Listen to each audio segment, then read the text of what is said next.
So I don't know what you guys are like with meat, but my family, us Macedonians, we saved everything. And so my mum used to feed us liver and big fat sausages with white things, and they were pretty gross stuff. And I really had to do something about the dinner table when my mum wouldn't let us leave the table until we ate our meat. And so I devised a plan over time as growing up, because it lasted quite a while, being force-fed meat as a vegetarian. And so at the dinner table, I'd pinch all the little bits of meat on the table on my plate, and I'd pop them into my pockets. And then I'd excuse myself to go to the outdoor toilet, and then I'd shove the meat bits into the cracks of the wall. And someone came up to me after a show and said, "Well, why didn't you just put them in the bin?" I said, "I was 10." You know, and my parents didn't suspect the thing for quite a couple of years, but our rat population really started to thrive after a few years. Luckily, I liked rats. My mum came from a fishing village back in Macedonia, and she came from a long line of fishing men and women that go back to the generations. And while the men fished, the women would clean the boats and prepare the food and clean up all the nets, and that was the cycle of their life, and it's the only thing my mum knew how to do. And when she came to Australia, she was only 16 years old. She was a young bride. My dad was about 29. And that was normal for that culture, but she had this sense of longing for her homeland for a very long time. And she said she spent the first year in Australia crying to her mother, pleading for her to take her back home.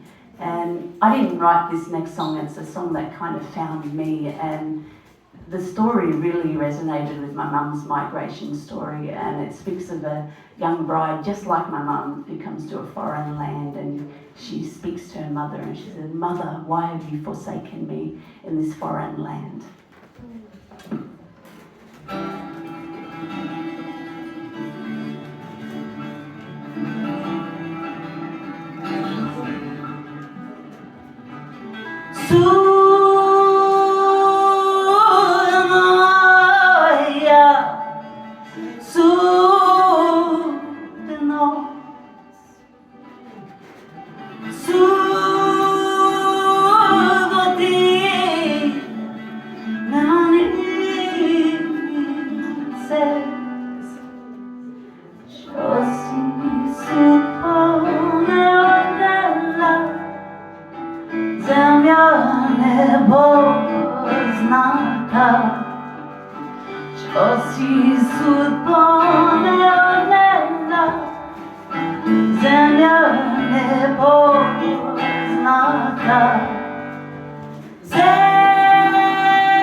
Neither sun nor the moon belong to me on this foreign land.